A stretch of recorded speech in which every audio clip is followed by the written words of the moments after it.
জয় যিশু সবাইকে। বন্ধু, প্রার্থনা হলো ঈশ্বরের সাথে কথা বলা। আর একজন প্রকৃত বিশ্বাসী সে সবসময় প্রার্থনাকে তার অভ্যাসে পরিণত করে, কারণ প্রার্থনা ছাড়া সে এক মুহূর্তের জন্য থাকতে পারে না। আবার আরেক দল শুধুমাত্র প্রয়োজনে বা যখন সে বিপদে পড়ে বা পরীক্ষায় পড়ে তখন প্রার্থনা করে। সে যাই হোক, প্রার্থনা করলে যে সবসময় আমরা সাথে সাথেই প্রার্থনার উত্তর পাব তা মোটেও নয়।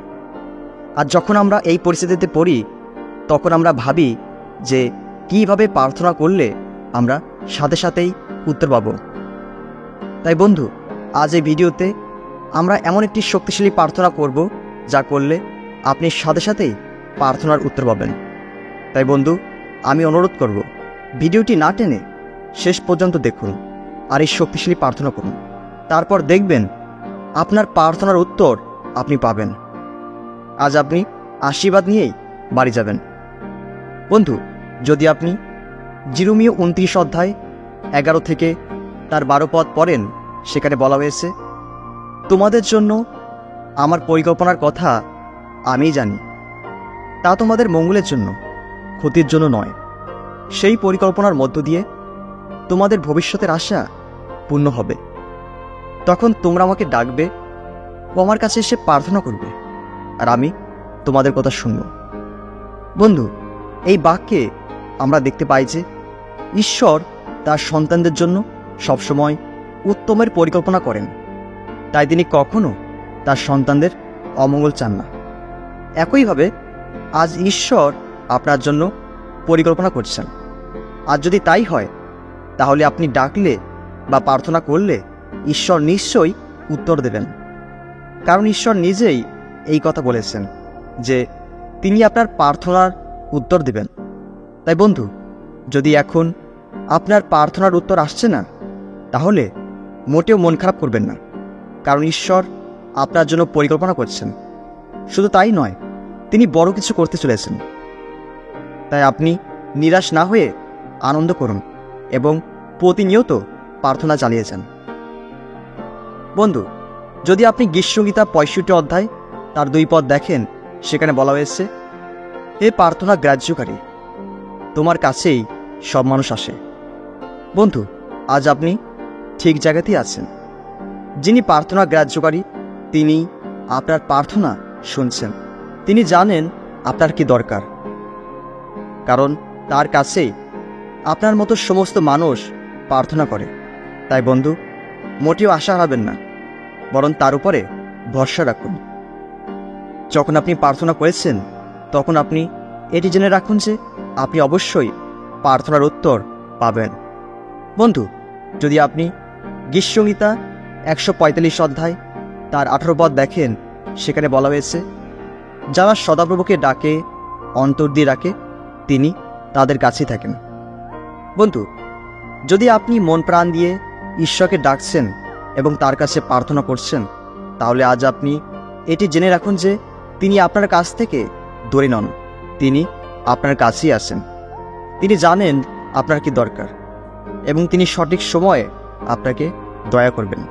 তিনি কখনোই আপনাকে পড়ে যেতে দেবেন না। বন্ধু, যদি গীতসংহিতা 34 অধ্যায় তার 18 পদ দেখেন, সেখানে বলা হয়েছে, যাদের মন ভেঙে গেছে, সদাপ্রভু তাদের কাছেই থাকেন। যাদের অন্তর চুরমার হয়ে গেছে, তিনি তাদের উদ্ধার করেন। বন্ধু, যদি আজ আপনি কষ্টে আছেন এবং আপনার মন দুঃখে ভেঙে গেছে, তাহলে ভেবে নিন এই সময় কেউ আপনার পাশে থাকুক বা না থাকুক, কিন্তু ঈশ্বর আপনার সাথে রয়েছে। শুধু তাই না, তিনি আপনার প্রার্থনা ঠিকই শুনছেন। আজ যদি আপনার অন্তর ভেঙে চুরমার হয়েছে এবং আপনার সমস্যা পাহাড়ের মতো বড় হয়েছে, তাহলে চিন্তা করবেন না, কারণ ঈশ্বর আপনাকে উদ্ধার করবে এবং তিনি অতি শীঘ্রই আপনাকে দয়া করবে। তাই বন্ধু, ভরসা রাখুন। বন্ধু, আজ আপনি এটি জেনে রাখুন যে ঈশ্বরের বাক্য কখনো মিথ্যা কথা বলে না। বন্ধু, যদি আপনি শমূয়েল তার 1 অধ্যায় পড়েন, তাহলে দেখতে পাবেন হান্না নামে একজন মহিলা ছিলেন, যার বছরের পর বছর ধরে সন্তান হতো না, কারণ তিনি ছিলেন বন্ধ্যা। আর এই জন্য তার সতীন হান্নাকে খোঁচা মেরে কথা বলতো। কিন্তু হান্না দিনের পর দিন প্রার্থনা করেই যেতেন। মনের কষ্টে সে সদাপ্রভুকে তার প্রয়োজনের কথা বলতেন। তারপর একদিন সদাপ্রভু হান্নার দিকে মনোযোগ দিলেন, আর এতে হান্নার একটি সন্তান হলো। বন্ধু, একইভাবে আপনিও আজ আশা হারাবেন না। যদি আজ আপনি প্রার্থনার কোনো উত্তর পাচ্ছেন না, তাহলে কালকে পাবেন। এই বিশ্বাসে আপনি প্রার্থনা চালিয়ে যান, তাহলে ঈশ্বর হান্নার মতো আপনাকেও দয়া করবেন। এখন আমরা বিশ্বাসে এই শক্তিশালী প্রার্থনা করব। হে বাহিনীগণের ঈশ্বর সদাপ্রভু, আমি তোমার গৌরব করি ও প্রশংসা করি, কারণ তুমি মহান ও সর্বশক্তিমান ঈশ্বর। প্রভু, তুমি প্রার্থনা শ্রবণকারী এবং প্রার্থনা গ্রাহ্যকারী। প্রভু, এই সময় আমি তোমার কাছে প্রার্থনা করি। আমার প্রার্থনা শোনো, আমার ডাকে তুমি সাড়া দাও, আমার প্রার্থনায় তুমি উত্তর দাও। কারণ প্রভু, তুমি ছাড়া আমার আর কোনো ঈশ্বর নেই, তুমি ছাড়া আমার আর কোনো উদ্ধার নেই। তুমি আমার পিতা, তুমি আমার বাবা। তাই হে যিশু, তোমার এই সন্তানের প্রতি দয়া করো, করুণা করো। প্রভু, আমার সমস্ত অধর্ম এবং পাপ তুমি ক্ষমা করো। হে যিশু, আমি বিশ্বাস করি ক্রুশে তুমি আমার জন্য বলি হয়েছ। আমি বিশ্বাস করি তোমার রক্ত আমার সব পাপ থেকে আমাকে শুচি করে। এবং যিশু, আমি স্বীকার করছি যে তুমি আমার মুক্তিদাতা ঈশ্বর।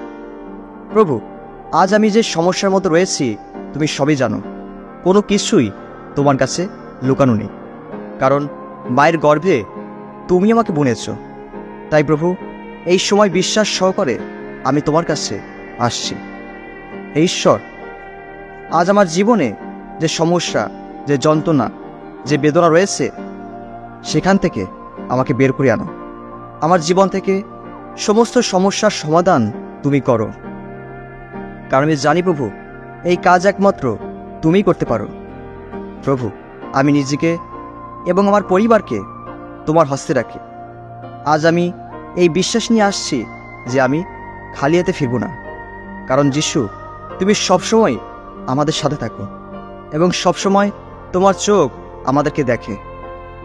এবং একইভাবে আমি এটি বিশ্বাস করি যে আমার প্রার্থনা তুমি এখন শুনছো। তাই প্রভু যিশু, আমার হৃদয় থেকে আমি তোমাকে ধন্যবাদ দিই, প্রশংসা দিই। হালেলুয়া। তাই পবিত্র ঈশ্বর, তোমাকে ধন্যবাদ দিই আমার প্রার্থনা শোনার জন্য। এই প্রার্থনা পবিত্র যীশু খ্রিস্ট তোমারই নামেতে চাই। আমেন।